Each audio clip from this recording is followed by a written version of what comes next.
کہ میں گیا اور میں نے کہا اے زینب خوش ہو جاؤ، مجھے رسول اللہ صلی اللہ علیہ وسلم نے تمہارے پاس نکاح کا پیغام دے کر بھیجا ہے۔ سبحان اللہ۔ اب دیکھیے کہ جس شخص نے طلاق دی تھی اسی کے ذریعے آپ نکاح کا پیغام دے دیں۔ ہم ایسی جگہ پر ہوں تو کیا کریں؟ ہم تو ایسی شادی کا بھی بائیکاٹ کر دیں اور اس شخص سے ہمیشہ کے لیے قطع تعلقی کر لیں کہ طلاق کیا ہوئی، گویا انسانیت کا رشتہ بھی ختم ہو گیا، اسلام کا رشتہ بھی اور انسانیت کا بھی اور ہر طرح کا تعلق کا بائیکاٹ۔ وہ کہنے لگی میں کوئی فیصلہ نہیں کروں گی حتیٰ کہ اپنے رب سے مشورہ کر لوں۔ پیغام کون بھیج رہا ہے؟ اللہ کے رسول صلی اللہ علیہ وسلم۔ اور کس کے ہاتھ بھیجا جا رہا ہے؟ حضرت زید کے ہاتھ۔ اور کتنی سمجھدار ہے وہ، کہتی ہے کہ میں فیصلہ نہیں کروں گی جب تک اپنے رب سے مشورہ نہ کر لوں، یعنی استخارہ نہ کر لوں۔ وہ اپنی نماز گاہ کی طرف اٹھی۔ آپ دیکھیے عربی کے الفاظ اوپر، فقامت الی مسجدہا، گھر میں اپنے لیے ایک مسجد بنائی ہوئی تھی۔ یہ اکثر جو ہم لوگوں کو کہتے ہیں نا کہ گھر کا ایک کارنر مختص کر لیں، ایک جگہ اپنا وہ لباس اور وہ، تاکہ سکون سے نماز پڑھیں۔ تو بعض اوقات لوگ ہر بات کی دلیل مانگنا شروع کر دیتے ہیں، اس کی کیا دلیل ہے کہ گھر میں مسجد بنائی جا سکتی ہے؟ مسجد کا لفظ جو ہے وہ سجدہ گاہ کے لیے ہوتا ہے، نماز کی جگہ کے لیے ہوتا ہے، وہ صرف کوئی بہت بڑی بلڈنگ ہی نہیں ہوتی، گھر کے اندر بھی آپ کی مسجد ہو سکتی ہے۔ تو وہ اپنی نماز گاہ کی طرف اٹھی اور نماز استخارہ شروع کر دی، اور قرآن میں حکم اتر آیا، اللہ تعالیٰ نے خود ہی نکاح کر دیا۔ تو رسول اللہ صلی اللہ علیہ وسلم تشریف لائے اور اجازت کے بغیر ان کے پاس داخل ہو گئے، یعنی ان کے پاس آ گئے۔ بظاہر خیر کے کام میں بھی استخارہ کرنا، یعنی اس سے بڑی کسی عورت کے لیے کوئی خوش قسمتی کی بات ہی نہیں ہو سکتی تھی اس وقت کہ اس کو اللہ کے رسول پیغام بھیجیں، لیکن پھر بھی انہوں نے استخارہ کیا، اللہ سے مدد مانگی۔ تو بظاہر ایک کام نیکی کا بھی نظر آ رہا ہو، اچھا کام بھی آپ کرنے جا رہے ہیں، پھر بھی استخارہ کر لینا چاہیے۔ مثلا آپ کوئی کلاس شروع کرنے جا رہے ہیں، آپ کسی کے ساتھ کوئی کمٹمنٹ کر رہے ہیں، تو اس میں آپ پہلے استخارہ کر لیں۔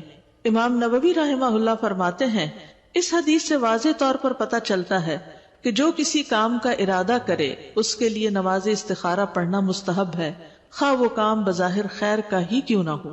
استخارے کے بغیر دنیا کے کاموں میں پیش قدمی نہ کی جائے، یعنی استخارہ دین کے کام میں بھی ہوتا ہے اور دنیا کے کام میں بھی، سوائے فرائض کی ادائیگی کے۔ آپ یہ نہیں کریں گے کہ اللہ تعالیٰ میں ظہر کی نماز پڑھوں کہ نہ پڑھوں، اس کا استخارہ نہیں ہوگا، لیکن باقی اچھے کاموں کے لیے بھی استخارہ ہوتا ہے اور دنیاوی کاموں کے لیے بھی۔ بعض علماء نے کہا کسی بندے کو دنیا کے کاموں میں سے کسی کام کے لیے اس وقت تک پیش قدمی نہیں کرنی چاہیے جب تک کہ وہ اللہ سے اس میں خیر کا سوال نہ کر لے، یعنی اسے چاہیے کہ نماز استخارہ کی 2 رکعات ادا کر لیا کرے۔ استخارہ شرمندگی سے بچانے کا سبب ہے۔ ابن تیمیہ کہا کرتے تھے کہ جو انسان خالق سے استخارہ کرے اور مخلوق سے مشورہ کرے اور اپنے کام میں ثابت قدمی دکھائے، وہ کبھی پشیمان نہیں ہوگا، نادم نہیں ہوگا، شرمندہ نہیں ہوگا، ریگریٹس نہیں اس کو ہوگی۔ اور یہ بڑی اہم بات ہے کہ جب آپ کوئی کام کرنے لگتے ہیں نا، اور استخارہ بھی کر لیتے ہیں، کنسرنڈ لوگوں سے مشورہ بھی کر لیتے ہیں، اور اس کے بعد آپ اس کام کو شروع کر دیتے ہیں، پھر آپ دیکھتے ہیں کہ اس کا نتیجہ کچھ بہت اچھا نہیں نکلا، تو آپ پریشان ہونے لگتے ہیں کہ میں نے تو استخارہ کیا تھا، میں نے مشورہ بھی کیا تھا، سب کچھ تھا، پھر پتہ نہیں کیا ہوا۔ پھر بھی اگر ٹھیک نہیں ہوا تو اس میں بھی خیر ہے، کیونکہ اللہ تعالیٰ اس کے ذریعے آپ کو کوئی سبق سکھانا چاہتا ہے، آپ کو زندگی کا کوئی ایکسپیرینس دینا چاہتا ہے۔ بعض اوقات انسان کا کسی امتحان میں پڑھنا اس کے لیے آئندہ کی کامیابیوں کا راستہ کھول دیتا ہے اور آئندہ کی بڑی پریشانیوں سے بچنے کا سبب بن جاتا ہے، کیونکہ انسان بعض اوقات غلطی سے وہ سیکھتا ہے جو خالی نصیحت سے نہیں سیکھتا۔ اب مثلاً اگر کسی کا ہاتھ گرم پانی میں جلا تو آئندہ کبھی زندگی میں وہ گرم پانی کے قریب اس طرح نہیں جائے گا، وہ ہمیشہ بچے گا۔ لیکن اگر آپ بچے کو لاکھ سمجھاتے رہیں کہ یہ گرم ہے، یہ گرم ہے، اس کی گردان کریں، تب بھی وہ نہیں سمجھتا، ایک دفعہ ٹچ کر لے تو پھر ہوش آ جاتی ہے۔ تو ہم بڑے ہو کر بھی بچے ہی رہتے ہیں، اللہ کے سامنے کیا حیثیت ہے ہماری عقل کی یا میچیورٹی کی یا کسی بھی چیز کی؟ تو اس میں انسان کو پھر اگر بعد میں یہ احساس ہو کہ میری مرضی کے مطابق چیزیں نہیں بھی ہوئی تو بھی اللہ سے ناراض نہیں ہونا، اس وقت بھی راضی رہنا کہ اس میں بھی خیر ہے۔ ہو سکتا ہے کہ آپ یہ کام نہ کرتے، مثلا کہیں شادی کی نہیں بنی، تو ہو سکتا ہے آپ یہ نہ کرتے، کسی اور سے کرتے، وہ اس سے بڑی مصیبت ثابت ہوتا، تو اللہ نے اس بڑی بلا سے بچا لیا، چھوٹے مسئلے میں ڈالا۔ بعض حکماء نے کہا جسے 4 چیزیں عطا کر دی گئی وہ 4 چیزوں سے محروم نہیں کیا جاتا۔ نمبر 1، جسے شکر گزاری کی توفیق دے دی گئی اسے مزید ملنے سے محروم نہیں کیا جاتا۔ اس کو تو اور ملنا ہی ملنا ہے کیونکہ وہ شکر گزار ہے. اور یہ شکر گزاری ہماری زندگی سے نکلتی چلی جا رہی ہے. ہم کسی کے احسان، کسی کی خیر، کسی کی طرف سے ملنے والے کوئی خوشی، ہم کسی بھی چیز پر اس کو اکنالج نہیں کرنا چاہتے، اس کی تعریف نہیں کرتے، اس کے لیے اچھے جذبات نہیں رکھتے، جس کے نتیجے میں ہم غم زدہ ہی پھر رہتے ہیں اور نعمتوں کی آمد بھی ختم ہو جاتی ہے. تو کسی نے اگر ہمارے ساتھ چھوٹی سی بھی بھلائی کی ہو نا تو اس کو بھی اکنالج کر لینا، چاہے ایک اسمائل کے ساتھ ہی کیوں نہ ہو. یہ بہت بڑے اخلاق کی بات ہے. تو جو شکر گزار ہوتا ہے اسے کسی مزید نعمت کے ملنے سے محروم نہیں کیا جا سکتا. نمبر 2، جسے توبہ کی توفیق دے دی گئی اسے اس کی قبولیت سے محروم نہیں کیا جاتا. اس کی توبہ پھر قبول ہو ہی جاتی، جیسے کس کی ہوئی تھی سب سے پہلے؟ آدم علیہ السلام کی. نمبر 3، جسے استخارہ کرنے کی توفیق دے دی گئی اسے بہتری سے محروم نہیں کیا جاتا. اور نمبر 4، جسے مشورہ کرنے کی توفیق دے دی گئی وہ درست بات سے محروم نہیں کیا جاتا. کیونکہ انسان خود ہی عقل کل نہیں ہوتا، جب دوسروں کے ساتھ شیئر کرتا ہے، مشورہ کرتا ہے تو بہتر رائے سامنے آ جاتی. آپ دیکھیے کہ کامیاب لوگوں کے کچھ ٹریٹس ہوتے ہیں اور وہ 4 یہاں بیان کر دیے گئے. یعنی اگر آپ چاہتے ہیں نا کہ کسی بھی کام میں یا کسی بھی چیز میں، کسی بھی مقصد میں کامیاب ہو، اصل میں کامیابی کیا ہوتی؟ اپنے کسی مقصد کو پا لینا، یہ کامیابی ہوتی ہے. مثلاً آپ نے سوچا تھا کہ ہم حی علی الصلاح کورس کریں گے، یہ آپ کا مقصد تھا. اگر آپ نے اس کو پورا اٹینڈ کر لیا، اس کو سمجھ لیا، اپنا امتحان دے دیا، پاس ہو گئے، تو آپ کیا ہوئے؟ کامیاب ہو گئے. یعنی کامیابی یہ نہیں ہوتی کہ انسان کو بہت سا مال مل جائے یا بہت سارے اس کے دوست ہوں یا بہت ساری اس کے پاس چیزیں ہوں. نہیں، کامیابی یہ ہے کہ آپ نے زندگی میں جو حاصل کرنے کا گول سیٹ کیا، چاہے زیادہ علم حاصل کرنے کا، چاہے خدمت خلق کا، چاہے کوئی ڈگری کرنے کا، چاہے کوئی جاب کرنے کا، تو جب آپ اس کو پا لیتے ہیں تو یہ آپ کی کامیابی. لیکن گول سیٹنگ سے لے کر اس گول کی اچیومنٹ جو ہے، یعنی اس مقصد کو پا لینے تک کے بیچ میں کچھ منزلیں ہوتی ہیں، کچھ ٹریٹس، اخلاقیات ہوتی ہیں، کچھ کرنے کے کام ہوتے ہیں جو آپ کو لازماً کرنے پڑتے، تب آپ وہ پا لیتے. پھر یہ بھی یاد رکھیے کہ کامیابی کے لیے ہر انسان کو ایک مددگار چاہیے ہوتا ہے. کوئی انسان بھی عقل کل نہیں ہوتا. پھر اس کی پلاننگ کرنی ہوتی ہے، پھر آپ اس کے لیے مشورہ کرتے ہیں، اور سب سے بڑھ کر یہ کہ اللہ سے دعا کرتے ہیں. اور یہاں یہ دعا استخارے کی شکل میں ہوتی ہے. یہ کامیاب لوگوں کی عادتوں میں سے ایک عادت ہے کہ جب وہ کوئی اہم کام کرنے لگتے ہیں تو استخارہ بھی کرتے ہیں اور مشورہ بھی کرتے ہیں. اب سوال ہی پیدا ہوتا ہے کہ استخارہ کن امور میں کیا جاتا ہے؟ جائز اور مستحب کاموں میں. کس میں؟ جائز اور مستحب کاموں میں. استخارہ جائز کاموں میں کیا جاتا ہے، جیسا کہ شادی، جائز کاروبار وغیرہ. اسی طرح جب آدمی کو مستحب چیزوں میں، مستحب کو مطلب ہوتا ہے پسندیدہ، مستحب چیزوں میں تعارض پیش آئے، کنٹراڈکٹ کر رہی ہو ایک دوسرے سے، یہ کروں کہ یہ کروں، تو استخارہ کیا جاتا ہے. کنٹراڈکشن نہ ہو تب بھی کیا جاتا ہے، کنٹراڈکشن ہو تب بھی کیا جاتا ہے. جیسا کہ کوئی آدمی 2 کاموں میں سے کسی ایک کا انتخاب کرنا چاہتا ہو تو وہ زیادہ درست اور نفع سے زیادہ قریب کام کو منتخب کرتا ہے، پھر اس کام میں اللہ سے استخارہ کرتا ہے. یعنی یہ نہیں ہوتا کہ اللہ یہ کروں یا یہ، 2 میں سے ایک کو پہلے آپ اپنے دل میں ٹکائیں کہ میں ان 2 میں سے یہ کرنا چاہتا ہوں، پھر اس کے لیے دعا کریں. ٹھیک ہے؟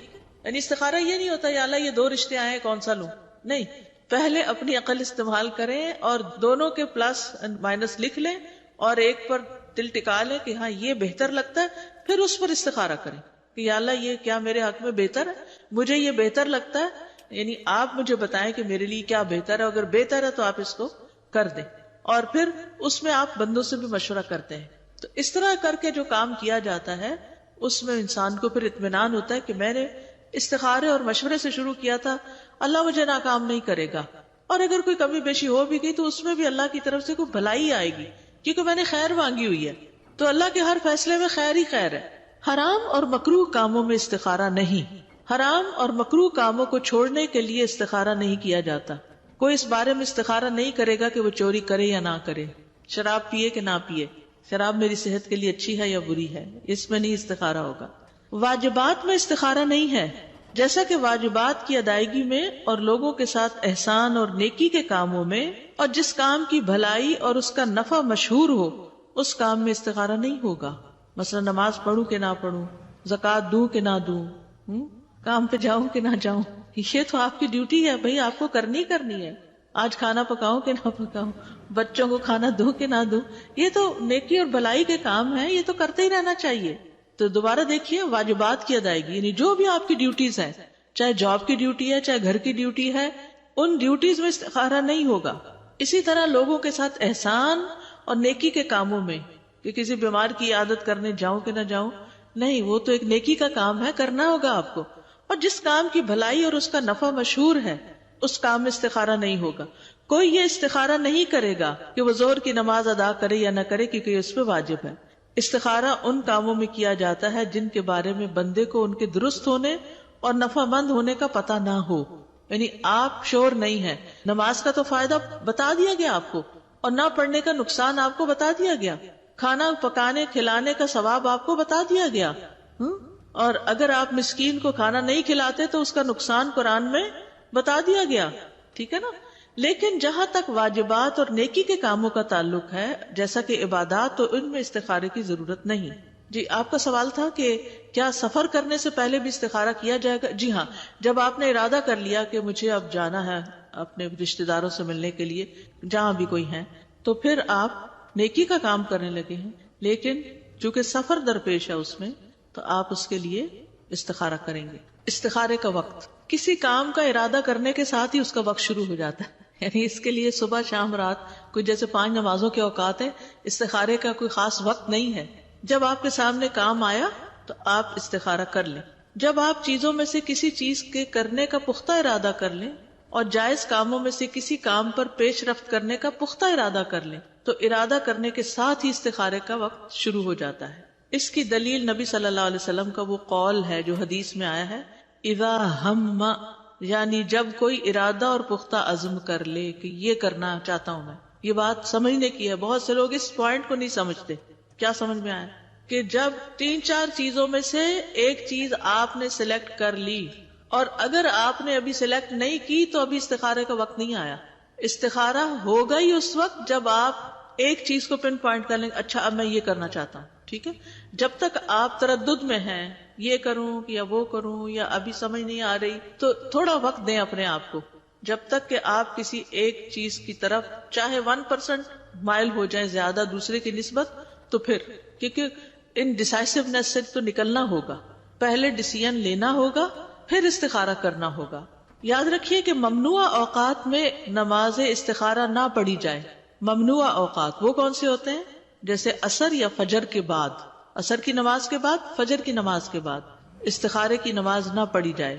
عقبہ بن عامر جوہنی سے روایت ہے، وہ کہتے ہیں کہ 3 اوقات کے متعلق رسول اللہ صلی اللہ علیہ وسلم ہمیں منع فرمایا کرتے تھے کہ ہم ان میں نماز پڑھیں یا ان اوقات میں اپنے مردوں کو دفن کریں جب سورج نکل رہا ہو حتیٰ کہ بلند ہو جائے، عین دوپہر زوال کے وقت حتیٰ کہ سورج ڈھل جائے، اور جب سورج غروب ہونے کے قریب ہو حتیٰ کہ غروب ہو جائے، کیونکہ یہ سورج پرستوں کی عبادت کے اوقات ہیں، شرک کرنے کے خاص اوقات ہیں. ٹھیک ہے. تو اس لیے ان 3 اوقات میں استخارہ نہیں کریں. عین دوپہر کے وقت ابھی زوال نہیں ہوا اور سورج اندر باہر ہے نکلنے میں اور اندر باہر ہے غروب ہونے میں. اگر معاملہ مؤخر نہ کیا جا سکے، یعنی ہائیسٹ لیول کی ایمرجنسی آ گئی ہے کوئی، تو ممنوع اوقات میں بھی استخارہ کیا جا سکتا. اگر استخارہ کسی جلد کیے جانے والے کام کے لیے کرنا ہو جسے مؤخر نہ کیا جا سکتا، مثلا فلائٹ جا رہی ہے اور آپ کو ٹکٹ بک کرنے ہیں اور ابھی کرنے ہیں، تو پھر آپ کو اس وقت بھی کر لینا چاہیے. تو ایسے وقت میں نماز استخارہ پڑھی جا سکتی. لیکن اگر ایسے سبب کے لیے استخارہ کرنا ہو جسے مؤخر کیا جا سکتا تو اس استخارے کو مؤخر کرنا ہی ضروری ہے، واجب ہے. اب یہاں تک کوئی بات ہو تو سوال کی. میری بہو نے پوچھا کہ یہ 3 چیزیں ہیں، کوئی میرے معاملہ ہیں تو میں کیا کروں، کس طرح سے استخارہ کروں، لیکن میری بات سمجھ میں ہی نہیں آ رہی تھی. میں نے کہا بھائی اب میں تو نہیں کچھ کہہ سکتی ہوں، کل ہوگا معاملہ، لیکن آپ جو کہنے والی تھی بہرحال میں نے کہا اس میں سوچ لو کہ جس میں میرے سب میں بہتری وہ کر دو اللہ تعالیٰ. جی ہاں، یعنی چاہے تھوڑی سی بھی بہتری زیادہ نظر آئے نا تو پھر اس کو ذہن میں رکھ کے استخارہ ہوتا ہے. 3 چیزوں کا اکٹھا استخارہ نہیں ہوتا. دیکھیے ہر کام میں اللہ تعالیٰ نے ہمیں کیا کہا ہے، پہلے کوشش کرو، پھر دعا مانگو، اللہ سے مدد مانگو. کچھ لوگ رات کو عشاء کی نماز پڑھ کے پھر 2 رکعت استخارہ پڑھ کے سو جاتے ہیں کسی کام کے لیے کر کے. تو وہ کچھ لوگ کہتے ہیں کہ رات کو خواب میں جب آئے تو سب چیزیں آ جاتی ہیں، اچھا ہے یا نہیں اچھا. تو ایسا کچھ بھی نہیں، اس طرح کچھ نہیں ہے نا، کچھ بھی نہیں. استخارے کا طریقہ نبی صلی اللہ علیہ وسلم کا سکھایا گیا طریقہ۔ جابر بن عبداللہ رضی اللہ عنہما سے روایت ہے، کہتے ہیں کہ رسول اللہ صلی اللہ علیہ وسلم ہمیں تمام معاملات کے لیے استخارہ اس طرح سکھاتے تھے جیسے ہمیں قرآن کی کوئی سورت سکھایا کرتے تھے۔ آپ فرماتے تھے جب تم میں سے کوئی کسی کام کا ارادہ کرے تو فرض نماز کے علاوہ 2 رکعت نفل پڑھے، پھر کہے اے اللہ میں تیرے علم کے ذریعے سے خیر کا طالب ہوں، یعنی یہ دعا پڑھے آخر تک۔ اور یہ فرض نماز کے علاوہ نماز پڑھنی ہوگی، فرض کے بعد آپ نے یہ دعا نہیں پڑھ کے کام چلانا، الگ نماز ہے اس کی، ٹھیک ہے۔ شیخ ابن عثیمین کہتے ہیں کہ علماء رحمہ اللہ نے آپ صلی اللہ علیہ وسلم کے اس فرمان فَلْيُصَلِّ رَكْعَتَيْنِ مِنْ غَيْرِ الْفَرِيضَةِ کہ وہ فرض کے علاوہ 2 رکعات ادا کرے، اس میں اختلاف کیا ہے کہ کیا اگر کوئی سنت مؤکدہ پڑھنے کے بعد استخارہ کی دعا کر لے تو اسے اس کا مقصد حاصل ہو جائے گا، یا استخارے کے لیے مستقل نماز پڑھنا ضروری ہے، یعنی نماز کے بعد 2 سنتیں ہم پڑھتے ہیں تو کیا وہ کافی ہیں، اسی کے بعد دعا کر لیں یا پھر 2 نفل اور پڑھ کے پھر دعا کریں۔ جن لوگوں نے کہا من غیر الفریضہ کے الفاظ تمام نوافل حتیٰ کہ سنت مؤکدہ، تحیۃ المسجد اور تحیۃ الوضو بھی شامل ہیں، وہ کہتے ہیں کہ کفایت کر جائے گا، تو آپ سنت مؤکدہ کے بعد استخارہ کر لیں، اس میں ممانعت نہیں، کیونکہ نبی صلی اللہ علیہ وسلم نے فریضہ کے علاوہ استخارہ کرنے کا حکم دیا۔ اور جو کہتے ہیں کہ نبی صلی اللہ علیہ وسلم کا یہ فرمان دلالت کرتا ہے کہ استخارہ کے لیے مستقل نماز کا ہونا ضروری ہے، بس میرے نزدیک زیادہ قریب یہی ہے، یہی بات، یعنی اسی کا قول ہے جو کہتا ہے کہ استخارہ کے لیے خاص نماز ادا کرنا ضروری ہے، اس کے علاوہ کوئی اور صورت کفایت نہیں کرتی۔ یعنی سنت مؤکدہ تو اپنے ایک خاص الگ ہی مقصد کے لیے پڑھی جاتی ہے نا، یا وتر پڑھ رہے ہیں یا کچھ بھی، تو استخارہ اگر آپ کر رہے ہیں تو یہ ایک الگ چیز ہے، اس کے لیے الگ ہی نماز ہوگی۔ دائمی کمیٹی کے فتاوی میں آیا ہے کہ استخارہ کے لیے مستقل نماز مشروع کی جاتی ہے، کیونکہ آپ کا فرمان ہے کہ جب تم میں سے کوئی کسی کام کا ارادہ کرے تو اسے چاہیے کہ فرض کے علاوہ 2 رکعتیں ادا کرے۔ تو یہ کون سی 2 رکعتیں؟ یہ تھوڑی کا سنت مؤکدہ ادا کرے، ٹھیک ہے، یعنی خاص اسی کام کے لیے 2 رکعتیں ادا کرے۔ 2 رکعتوں میں قرات، کوئی ایسی دلیل نہیں ملتی جو اس بات پر دلالت کرے کہ نماز استخارہ میں کوئی خاص صورت یا متعین آیات کی تلاوت کرنی چاہیے، ٹھیک ہے۔ یعنی بعض لوگ کہتے ہیں نا علم نشرح پڑھو، کوئی کہتا ہے 10 دفعہ قل ہو اللہ پڑھو، کوئی کچھ بتاتا ہے، کوئی کچھ، یہ سب لوگوں کی خود ساختہ باتیں اور انسان کو پریشان کرتی۔ دین نے ہمیں آزاد رکھا ہے، جو تمہیں آتی ہے سورت وہ پڑھ لو۔ اب اگر ہم کسی کو پابند کریں کہ سورت علم نشرح پڑھو تو اس بیچارے کو قل ہو اللہ ہی آتی ہے، تو کیا وہ استخارہ نہیں کرے گا؟ وہ استخارہ کرے گا، ٹھیک ہے نا۔ تو کوئی خاص مخصوص صورت نہیں ہے، رائٹ۔ صحیح بات کیا ہے کہ مسلمان جب نماز استخارہ پڑھے تو وہ دونوں رکعتوں میں سورت الفاتحہ پڑھے، پھر قرآن میں سے جو بھی اس کے لیے پڑھنا آسان ہو پڑھ لے۔ جب بن باز سے نماز استخارہ کی کیفیت کے بارے میں سوال کیا گیا تو انہوں نے کہا اس کی کیفیت یہ ہے کہ 2 رکعت نماز پڑھی جائے جیسے کہ باقی کی نفلی نماز ہوتی، ہر رکعت میں سورت فاتحہ پڑھے اور قرآن میں سے جو بھی اس کے لیے پڑھنا آسان ہو وہ پڑھے اور پھر دعا کرے۔ سلام کے بعد استخارے کی دعا پڑھنا، یہ بھی ایک سوال ہوتا ہے کہ یہ دعا اتحیات کے بعد پڑھ لی جائے، سلام سے پہلے، یا بعد میں پڑھی جائے۔ دعا استخارہ میں مشروع یہی ہے کہ نماز سے فراغت کے بعد دعا کی جائے، اور یہ جمہور علماء کا موقف ہے، علماء کی اکثریت یہی کہتی ہے۔ بن باز کہتے ہیں کہ ایک مسلمان کے لیے مشروع یہ ہے کہ جب وہ نماز استخارہ پڑھے تو سلام پھیرنے کے بعد دعا مانگے، کیونکہ آپ کا فرمان ہے تو جب تم میں سے کوئی شخص کسی کام کا ارادہ کرے تو وہ فرائض کے علاوہ 2 رکعتیں پڑھے، پھر کہے اللہم انی استخیرک بعلمک۔ تو 2 رکعت کب پوری ہوگی؟ سلام پھیرنے کے بعد ہوگی۔ کیا 2 رکعت پڑھے بغیر صرف دعا پڑھ سکتے؟ یہ بھی سوال آتا ہے، ٹھیک ہے نا۔ یہ واضح ہی ہے کہ استخارہ کی 2 رکعت ہوتی، پھر نماز کے بعد دعا کی جاتی ہے۔ لیکن اگر مسلمان نماز پڑھنے کی طاقت نہ رکھتا ہو تو کیا نماز کے بغیر صرف استخارے کی دعا ہی پڑھی جا سکتی ہے؟ مثال کے طور پر کوئی عورت حائضہ ہو اور اسے کوئی حاجت پیش آ جائے اور وہ اس بارے میں استخارہ کرنا چاہتی ہے، کوئی بزنس ڈیل ہے، کہیں جانا پڑ رہا ہے یا کوئی بھی، لیکن وہ نماز نہیں پڑھ سکتی، تو کیا اس کے لیے صرف دعا مانگ کر استخارہ کر لینا جائز ہے؟ جی ہاں۔ اس کا جواب کیا ہے؟ جی ہاں۔ جس کے لیے نماز ادا کرنا ممکن نہ ہو، نفاس کی حالت میں عورت 40 دن کے لیے، حیض کی حالت میں 10 دن کے لیے، اور وہ کام جس کے لیے استخارہ کرنا 10 دن نہیں لٹکا سکتے، تو اب کیا کرے؟ اب صرف نماز کے بغیر ہی دعا استخارہ پڑھ لے۔ امام نووی فرماتے ہیں اگر وہ نماز پڑھنے سے معذور ہو تو صرف دعا کر کے استخارہ کرے، اے اللہ میں تجھ سے تیرے علم کی بدولت خیر طلب کرتا ہوں، اور تیری قدرت کی بدولت تجھ سے طاقت مانگتا ہوں، اور تیرے فضل عظیم کا طلبگار ہوں۔ بے شک قدرت تو ہی رکھتا ہے اور مجھے کوئی قدرت نہیں، اور تو جانتا ہے اور میں کچھ نہیں جانتا، اور تو تمام پوشیدہ باتوں کو جاننے والا ہے۔ اے اللہ اگر تو جانتا ہے کہ یہ کام جس کے لیے استخارہ کیا جا رہا ہے دل میں وہ رکھے اس کام کو، میرے دین، میری دنیا اور میرے کام کے انجام کے اعتبار سے میرے لیے بہتر ہے تو اسے میرے لیے نصیب کر لے، اور اگر تو جانتا ہے کہ یہ کام میرے دین، میری دنیا اور میرے کام کے انجام کے اعتبار سے برا ہے تو اسے مجھ سے ہٹا دے اور مجھے بھی اس سے ہٹا دے، پھر میرے لیے خیر مقدر فرما دے، جہاں بھی وہ ہو پھر مجھے اس پر راضی بھی کر دے۔ اتنی خوبصورت دعا۔